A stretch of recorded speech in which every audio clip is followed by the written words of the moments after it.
의사는 사람의 생명을 다루는 일을 하지만 법조인은 사람의 사회적 생명을 다루는 일을 한다. 입시생 여러분 안녕하세요. 저는 법과대 법학과 19학번 박유나입니다. 안녕하세요. 법과대학 국제법무학과 16학번 전재훈입니다. 둘이 많이 친하세요? 저희 처음 만났어요 이번에 이거 할 때. 네.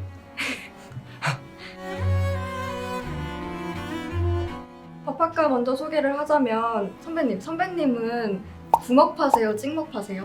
저는 찍목파요. 저는 붕어파거든요. 여러분은 이럴 때 어떻게 해결하시나요? 이렇게 서로 다른 이해관계를 원만히 해결하는 가장 공정한 방법을 배우는 곳이 바로 법학과입니다.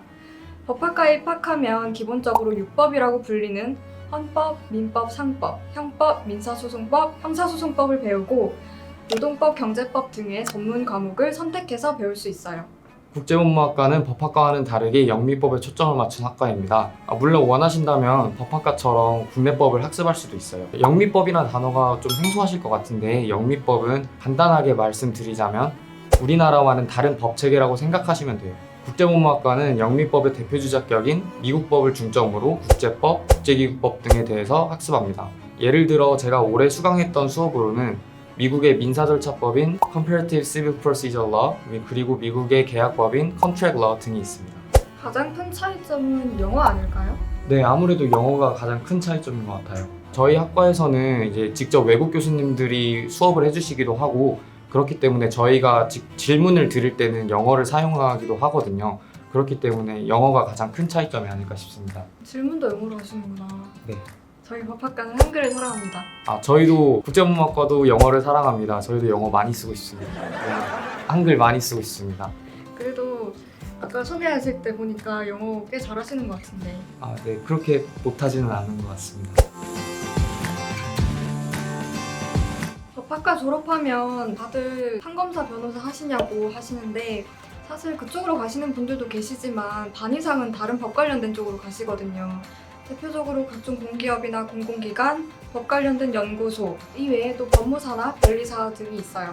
그래서 판검사, 변호사 하려고 법학과 간다는 건 오해라고 말씀드리고 싶어요. 그럼 혹시 후배님은 어떤 진로를 준비하고 계신가요? 저는 변호사요.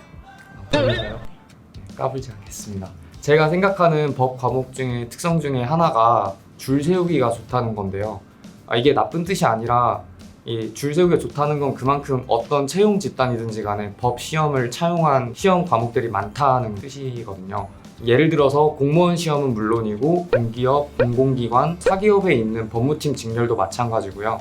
특히 국제법무학과의 이색적인 학과 특성 때문에 외국계 기업에서도 좋게 봐주시는 것 같아요.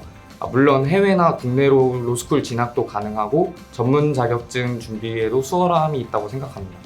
그럼 선배님은 어떤 진로를 준비하고 계세요? 저는 감정평가사 시험을 준비하고 있습니다. 감정평가사는 어떤 거죠? 감정평가사는 이제 부동산에 관련된 전문 자격증인데요. 전문적인 내용이 많이 들어가는 법 시험 과목이기 때문에 이제 준비하고 있습니다. 한국 감정원 같은데.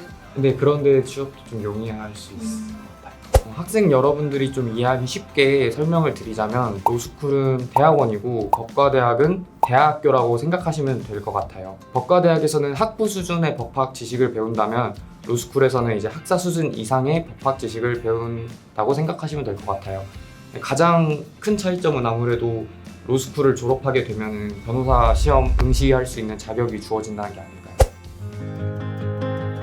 저는 법원 방청을 여름방학이나 겨울방학을 활용해서 많이 갔었어요. 법원이나 검찰청 견학 같은 경우에는 사실 좀 일정 인원수가 필요해서 어려울 수 있는데 법원 방청은 각 법원 홈페이지에 참고하셔서 자기가 원하는 사건, 자기가 관심 있는 사건의 날짜를 확인해서 방문을 하시면 일부 사건을 제외하고는 대부분 방청을 할 수 있기 때문에 한 번쯤 방문하셔서 실제 공판 과정이 어떻게 이루어지나 그 과정을 한번 보시는 걸 추천드리고 싶어요.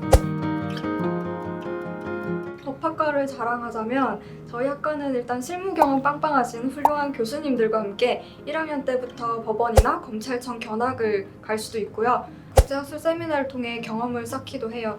이 외에도 여러 가지가 있는데 제가 생각하기로는 로우링이 가장 특색 있는 프로그램이 아닐까 싶어요. 로우링은 국내외 법조계와 관련된 다양한 선배님들께서 오셔서 저희에게 진로 지도와 여러 설명을 해주시는 멘토 프로그램이에요. 국제법무학과는 이제 학년별로 갈 수 있는 비교과 프로그램이 있는데 그 비교과 프로그램이 다른 학과에 비교해서 저는 최고라고 생각합니다. 1학년 때는 저희는 이제 환경 리더십 연수를 몽골로 갈 수 있고요. 2학년 때는 유럽으로 이제 국제기구 연수를 갈 수 있고 3, 4학년 때는 중국으로 국제법률 인턴십을 갈 수 있어요. 저는 아직 지금 2학년이어서 몽골하고 유럽을 갔다 와봤는데 몽골하고 유럽이 쉽게 갈 수 있는 곳은 아니잖아요. 그래서 정말 좋은 기회가 됐다고 생각하고 또 이제 동기들하고 무척 재밌게 놀 수 있어서 좋았던 추억을 많이 만들 수 있었습니다. 저는 정말 부러워요. 법학과는 이런 거 없거든요. 저도 고등학교 때 영어 공부 좀 열심히 할 걸 그랬어요. 저는 계기라고 하자면 고등학교 때 검찰 수사관을 생각하고 법학과에 와야지 했었는데 어디서였지? 진짜 멋있는 말 하나 들었거든요. 의사는 사람의 생명을 다루는 일을 하지만 법조인은 사람의 사회적 생명을 다루는 일을 한다. 이 말이 뇌리에 팍 꽂혀서 그러면 좀 더 다양한 전문적인 과목을 배워서 정확한 판단을 하는 사람이 되어야겠다 해서 이 과를 최종적으로 선택하게 됐어요. 선배님은요? 저는 이런 극적인 계기는 없었지만 저는 영어도 좋아하고 또 법 쪽에도 흥미가 많았어서 이 두 개를 어떻게 하면 충족시킬 수 있을까 해서 막 알아보다가 이제 국내법하고 영미법을 같이 배울 수 있는 학과가 있다는 거를 이제 발견했거든요. 그래서 국제법무학과에 이제 지원을 하게 됐습니다. 저는 암기력 좋으신 분이요. 아 맞아요. 진짜 암기력 정말 중요한 것 같아요. 두 분 다 암기를 되게 잘하시는 것 같은데 꿀팁 있나요? 꿀팁이요? 제 명석 같으네? 농담이고요. 뭐 비법이라기보다는 그냥 중요한 부분을 많이 여러 번 반복해서 봤던 것 같아요. 저 같은 경우에는 목차가 있잖아요. 교과서 같은 거를 보면 그 목차를 중점으로 이제 교과서가 다 구성되어 있다 보니까 목차 중심으로 먼저 외우고 이제 그거에 대한 답을 이제 세부 내용을 찾는 그런 식으로 암기를 많이 하거든요. 그것도 좋은 방법이네요. 네.